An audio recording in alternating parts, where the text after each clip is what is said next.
రేవంత్ రెడ్డికి కృతజ్ఞతలు ప్రత్యేకంగా. ఎందుకంటే సన్నోట్ లేస్తే కేసీఆర్ ఏమన్నాడు, సన్నోట్ లేస్తే ఊరేసుకుంటా అన్నాడు. సన్నోట్ లేచిన రేవంత్ రెడ్డి గుర్తించి ప్రతి ఒక్క రైతుకు క్వింటాల్కు 500 ప్రత్యేకంగా బోనస్ ఇవ్వడం చాలా సంతోషకరం. ఎందుకంటే రైతులు నమ్మలేరు, బోనస్ 2-3 రోజులు ఇవ్వడం అనేది ఏ గవర్నమెంట్ ఇవ్వలే. రేవంత్ రెడ్డి ప్రత్యేకంగా 2-3 రోజుల్లో బోనస్ ఇచ్చిండు.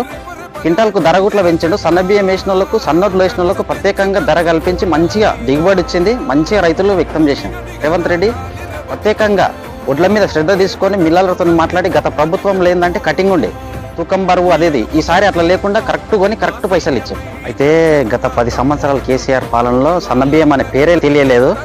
వాస్తవానికి రేవంత్ రెడ్డి కాంగ్రెస్ పాలన వచ్చినాక రేవంత్ రెడ్డి పూరా ఊళ్ళో కొంతమంది ధనికులు ఉంటే ఊళ్ళో ఇద్దరు సన్నబియ్యం తెచ్చుకొని తింటుంది. పేద ప్రజలు ఏం చేస్తున్నారంటే పండగ కిరాణం షాప్లో కిలో, అర్ధ కిలో, 2 కిలోలు తెచ్చుకొని తింటారు. అయితే రేవంత్ రెడ్డి గెలిచినాక ఊళ్ళో సంబరాలు సన్నబియ్యం అనేది కార్యక్రమం పెట్టి సన్నబియ్యం ప్రత్యేకంగా పేదలను గుర్తించి పేదలకు మంచిగా రేషన్ కార్డు ద్వారా పేదలకు ఇవ్వడం జరిగింది. మా యువకులు లేని వాళ్ళు ఏంటంటే సన్నబియ్యం తినడం వల్ల చాలా సంతోషం, హర్షం వ్యక్తం చేస్తున్నాం.